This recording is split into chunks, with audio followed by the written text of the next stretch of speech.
There was only one question that we had done in foreign exchange fluctuation chapter. Can you tell me how many sums we have done?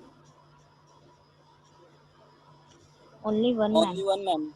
Only one, yes, I thought that way. तो उस दिन हमारा ये था ना, first lecture था, तो introduction के साथ साथ हमारा एक सम हो गया था, ठीक है। अब मेरे पास क्वेश्चंस हैं।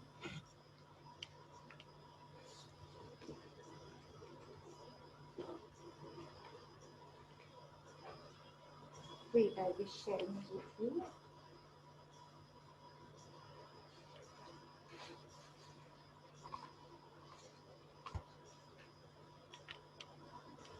ओके, सो अब हम क्या करेंगे, क्वेश्चन लिखेंगे, क्योंकि देखो अब है ना, मुझे आज का दिन दीजिए आप, या मे बी 2 days, हाँ, क्योंकि आज मैं प्रॉमिस नहीं कर सकती। अब एग्जामिनेशन का ये पूरा वीक हम लोग को बहुत सारा काम है, तो मैं आपको प्रॉमिस तो नहीं कर सकती, लेकिन 1-2 दिन आप मुझे दीजिए। मैं ना एक वो पीडीएफ बनाकर आपको भेजती हूँ गूगल क्लासरूम पे, जो हमारा क्लासरूम है, टैक्स का जो बताया ना हमने, इनडायरेक्ट टैक्स का, वहीं भेज दूंगी, ठीक है। और है ना, उस पीडीएफ में आपके पास क्वेश्चन के पिक्चर्स होंगे, मतलब पिक्स निकाल कर मैं आपको पीडीएफ बनाकर भेजती हूँ, ठीक है। तो उसके लिए मुझे टाइम चाहिए, जिसके लिए मुझे टाइम मिला भी नहीं है, और बुक जो मैंने अरेंज किया है आप लोगों के लिए मुझे कल मिला है, तो आप लोगों को ना थोड़ा रुकना पड़ेगा उसके लिए। मीनवाइल हम लोग क्वेश्चन लिखकर सॉल्यूशंस को सॉल्व कर सकते हैं, ठीक है ना, चलेगा, सबको लिखेंगे? Yes, is everybody okay with that? Yes, ma'am. Okay, चलो। Yes, ma'am. अभी, हाँ जी, अभी है ना, आप क्या करेंगे, जैसे हेलो मैम। फर्स्ट, हाँ जी बोलो बेटा। मैम क्लासरूम का ग्रुप नहीं बनाया अपना। बनाया ना, बनाया, इनडायरेक्ट टैक्स है ना, वो मेरा सब्जेक्ट है, मैंने उसका गूगल क्लासरूम का कोड दिया था उस दिन लेक्चर में। आपके पास नहीं है लेक्चर में कोड हिमांशु? आप कोड दिया था ना उस दिन, चैट बॉक्स में लिखा था ना कोड, आप नहीं थे क्या उस दिन? मैम नहीं था शायद, हाँ, आप नहीं होंगे लास्ट लेक्चर यार। में दिया था। हाँ, मेरे लास्ट लेक्चर में टैक्स का जो ओके लेक्चर मैम। हुआ था ना, थर्सडे को हुआ था, मुझे अच्छे से याद है, वेडनेसडे थर्सडे। तो थर्सडे के दिन पे मैंने आपको लेक्चर के बिल्कुल लास्ट में कोड दिया था चैट बॉक्स पे, और बहुत सारे स्टूडेंट्स ज्वाइन भी हुए हैं। आप एक काम करो ना हिमांशु, आप अपने दूसरे फ्रेंड्स को हाँ पूछो, वो कोड आपको बता देंगे, हाँ मैम। और आप ज्वाइन कीजिए, हाँ मैम, से हिमांशु को हिमांशु से ठीक है।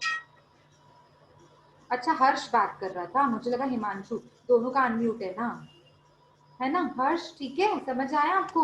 आप शायद उस दिन नहीं होंगे लेक्चर हाँ में, मैम। और उस दिन मैंने दिया है, ठीक है, तो आप किसी से भी ले लो, ओके। चलो म्यूट कर दो, म्यूट हिमांशु, आप भी म्यूट कर दीजिए।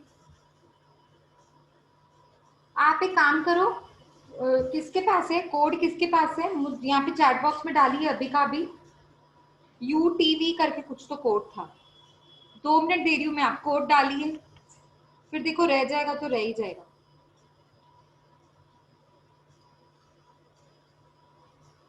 हिमांशु अभी डाल सकते हैं code please?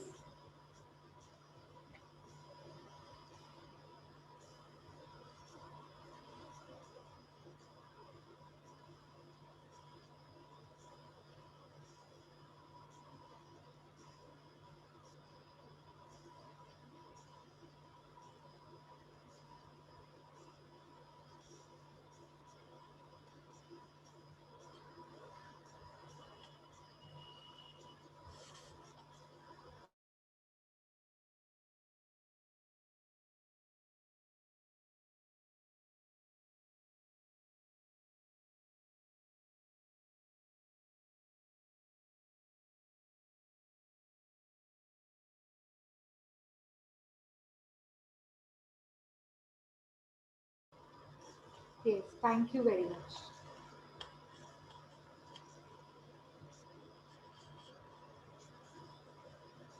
Yes, it is UTAVASI. Okay, now you can join.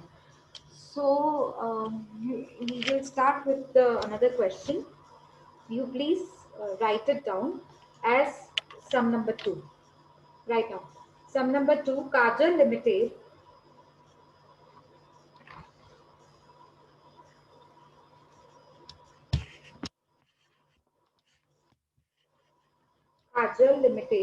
purchased goods worth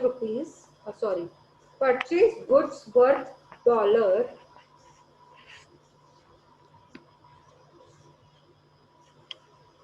1 lakh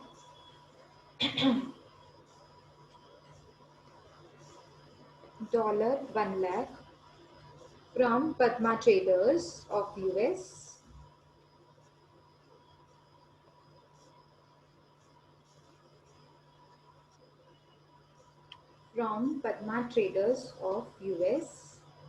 on January 1st, 2005. On January 1st, 2005.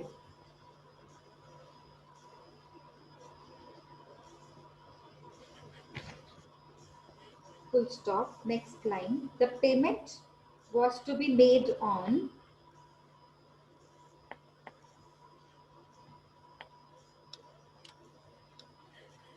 The payment was to be made on 15th April 15th, 2005.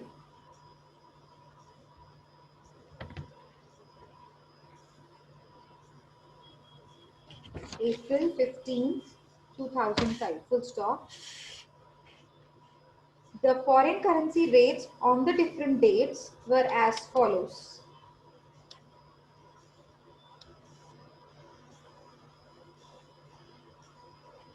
The foreign currency rates on the different dates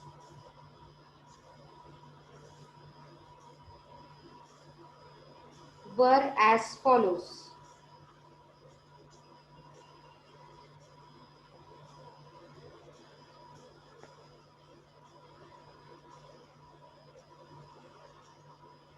Come to the next line, write down. January 1st, 2005 is equals to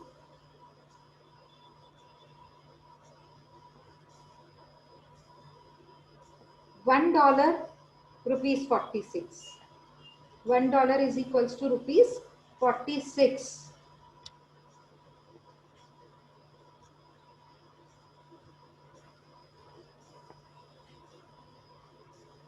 Next, 31st March 2005, or you can write March 31st, 2005. Next line, huh? Don't write it on the same line. You'll get confused then.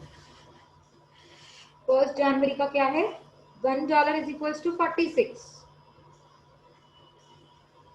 March 31st का $1 is equals to 45. Are you guys writing?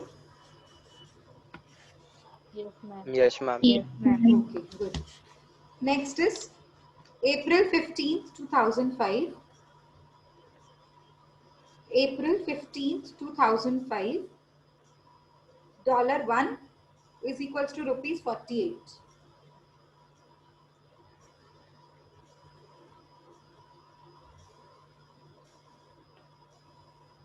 $1 is equals to rupees 48. Full stop. Next line. The company closes its books of accounts. The company closes its books of accounts on 31st March every year.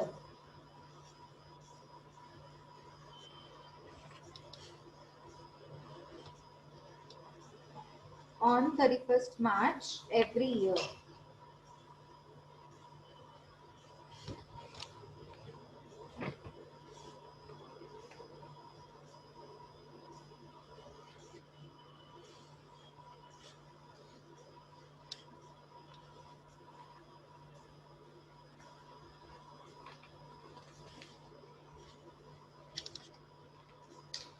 Done? Done with the question?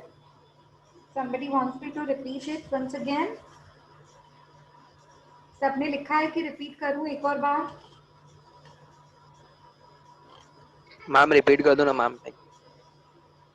Okay, give me some minute. Kajal Limited purchased goods worth $1 lakh from Padma Traders of US on January 1st, 2005. The payment was to be made on April 15th, 2005. The foreign currency rates on different dates were as follows. January 1st, it was $1 is equals to 46 rupees. March 31st, it was $1 is equals to 45 rupees. 15th April, it was 48 rupees. The company closes its books of accounts on 31st March every year. Okay, this is the question. Shall we start with the solution? Yes, ma'am. Okay. Wait, let me share my screen with you.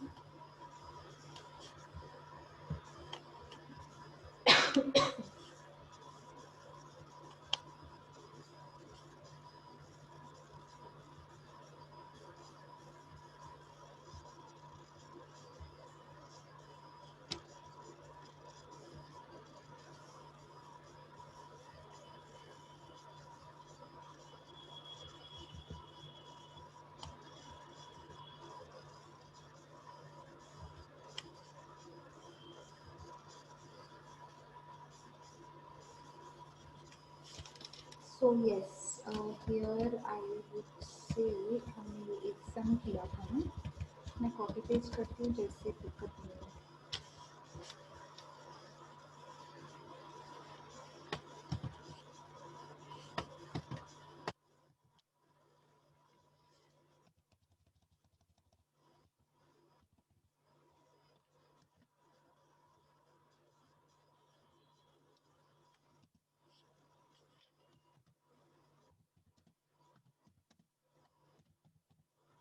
आप सबसे पहले क्या लिखेंगे? Journal entries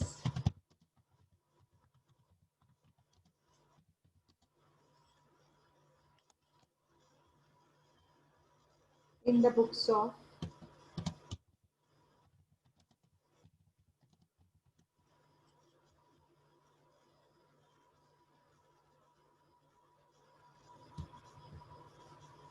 क्या नाम था? काजल limited. ठीक है, आप ऐसे लिखकर अपना जर्नल एंट्रीज बना सकते हैं। और जर्नल एंट्रीज बनाकर कैसे बनाना है? Format, date, particulars, ledger folio, debit amount and credit amount.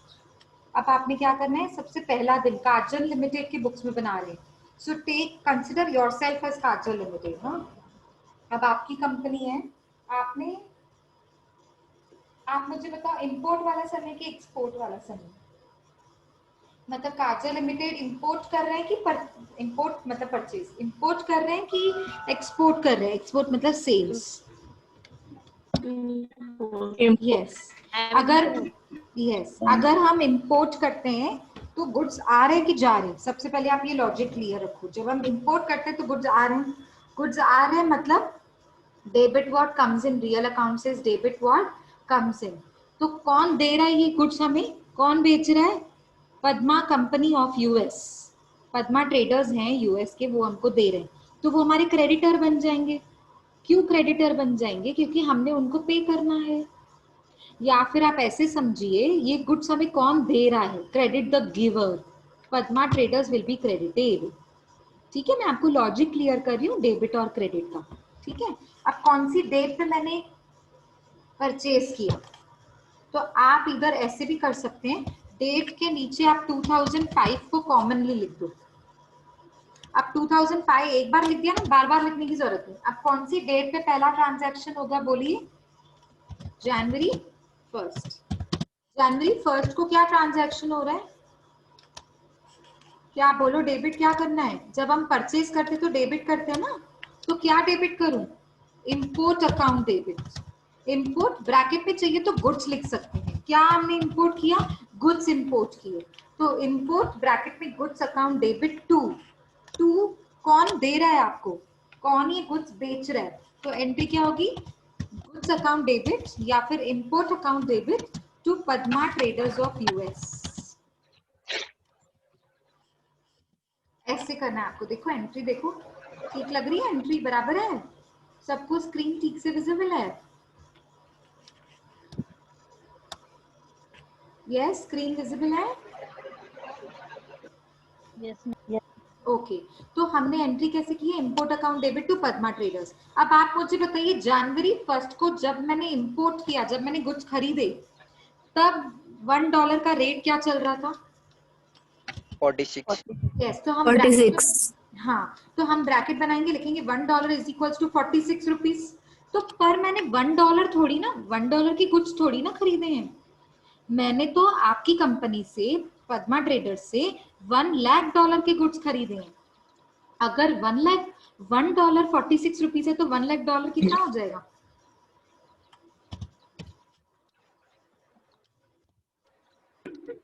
46 lakhs हो जाएगा। वेरी गुड, 46 lakhs हो जाएगा। ठीक है, समझ आया आपको?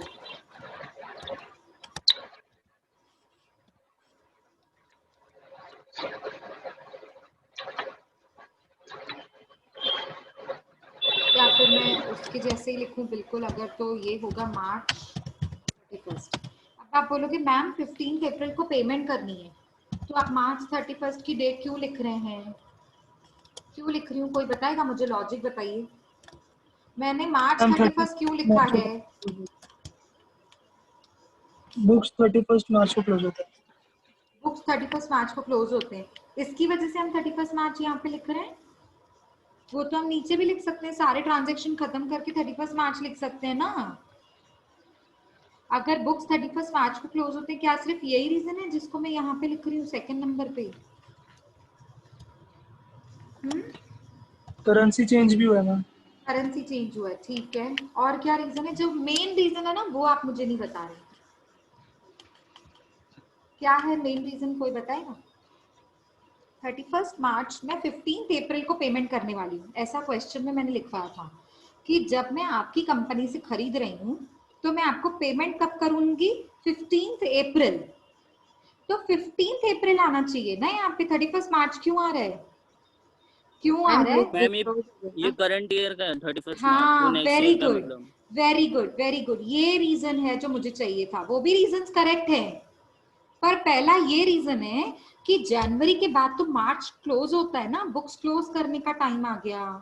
अब बुक्स 8 काले 3 लाल है 4 ब्लू है और 5 रेड पे नहीं, इनका बॉक्स ही खाली है। हाँ, बॉक्स नीचे फेंक दिया। किसका अनम्यूट है? मुझे लगा मुझसे कोई डाउट पूछ रहे। कुणाल, कुणाल म्यूट करो बेटा। आप है ना किसी और से बात कर रहे हो और पूरा क्लास डिस्टर्ब हो रहा है। आप पूरा ध्यान लेक्चर में रखिए प्लीज, आपके लिए बेनिफिट होगा, मेरे को कुछ प्रॉब्लम नहीं है। चलो देखो, अब ना 31 मार्च हम लोग क्यों लिख रहे हैं, या फिर आप ऐसे भी समझ सकते हैं सम को सीक्वेंस में कभी भी चलाने का, क्रोनोलॉजिकल वाइज।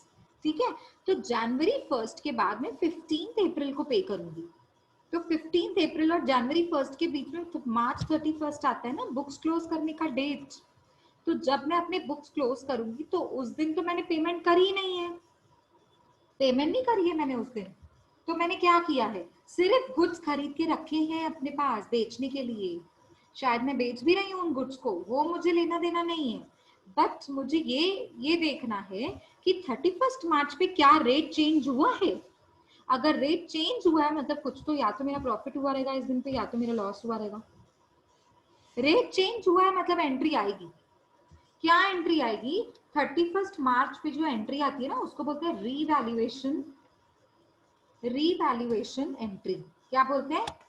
Revaluation entry. मतलब मैं अपने गुड्स को रीवैल्यू कर रही हूँ, फिर से वैल्यू कर रही हूँ।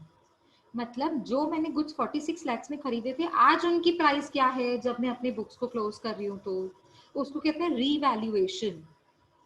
तो 31 मार्च पे हमको रीवैल्यू करना है तब जब मैंने अभी तक ना पेमेंट रिसीव की है ना पेमेंट पे किया है, या तो आधा पेमेंट रिसीव किया है आधा नहीं किया है। तो जो आधा नहीं किया है उसकी आज की वैल्यू क्या है? अभी ये वाले सम में हमने तो कुछ भी रिसीव नहीं किया है, रिसीव नहीं सॉरी पे, ये वाले सम में हमने तो कुछ भी पे नहीं किया है। कुछ भी नहीं किया, मतलब पूरे के पूरे $1 लाख के गुड्स मैंने खरीदे हैं आपसे। पेमेंट कब करूंगी? 15 अप्रैल, पूरा पूरा एक साथ। इंस्टॉलमेंट नहीं चाहिए मेरे को। जनवरी से अप्रैल तक मेरे को आपने बहुत बड़ा टाइम दे दिया है, तो मुझे इंस्टॉलमेंट की नीड नहीं है। तो किस चीज की नीड है? इंस्टॉलमेंट की नीड नहीं है तो टाइम की। तो आपने मुझे अच्छा खासा टाइम दे दिया, अब मैं एक साथ पे करूंगी। तो एक साथ तो पे करूंगी, ठीक है, लेकिन अप्रैल तो नेक्स्ट ईयर आ गया ना। Next financial year starts from April, ends on March. तो अब जो ईयर है वो 31 मार्च पे क्लोज तो हो रहा है ना, क्लोज हो रहा है।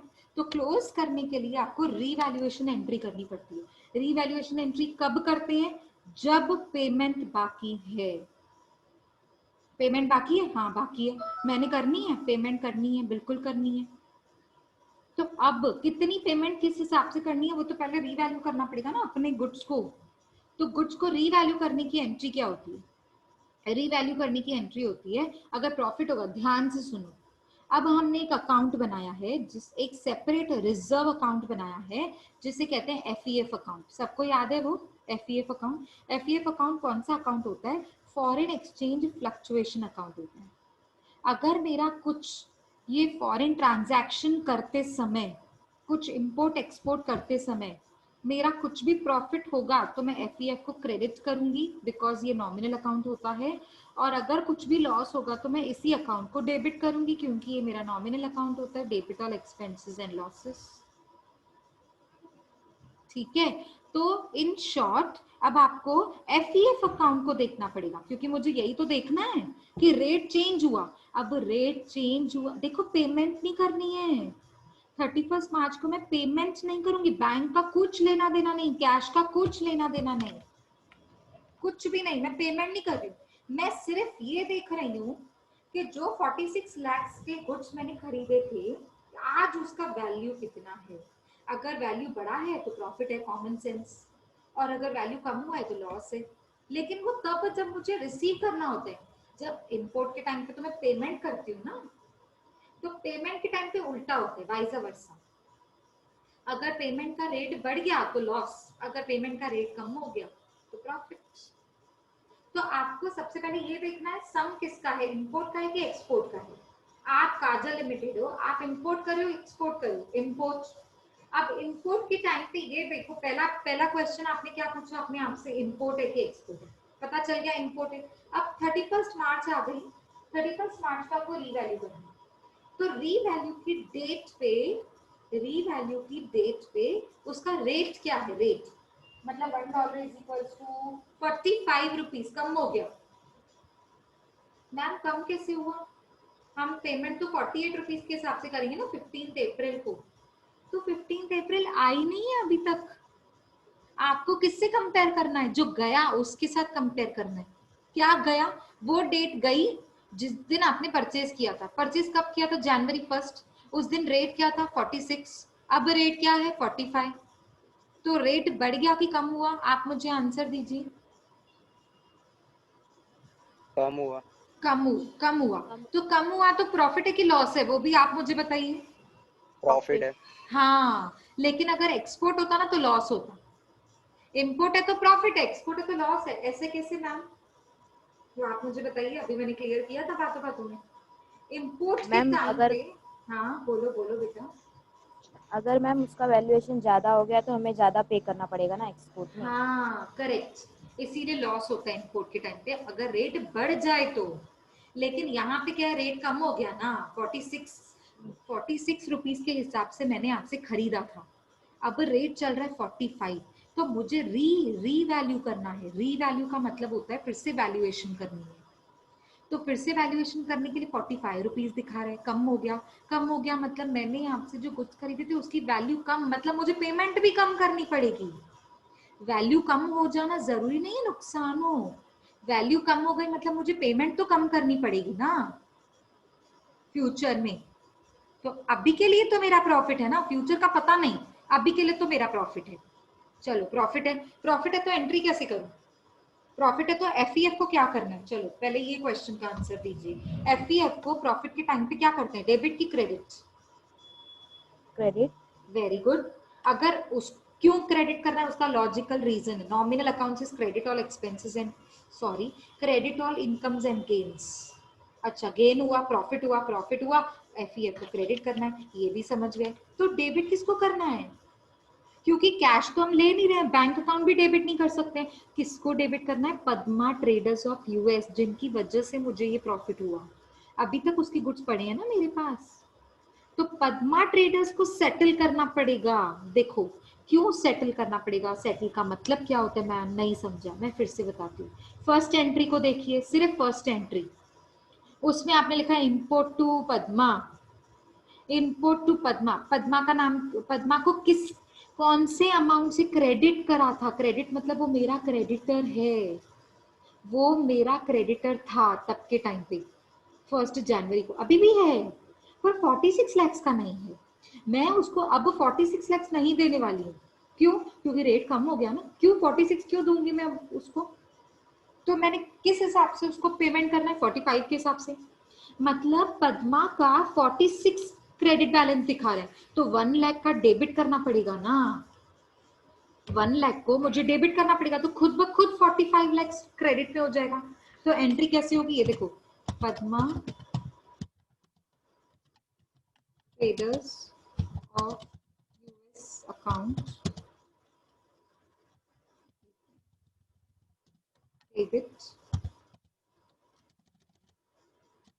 To FEF account. कितने से करना है? 1 लाख से करना है। कैसे, वो मैं फिर से बताती हूँ, डोंट वरी। सिर्फ पहले एंट्री देखिए बड़े ध्यान से। ये 1 लाख कैसे आया उसका मैं ब्रैकेट आपको यहाँ पे बनाकर देती हूँ।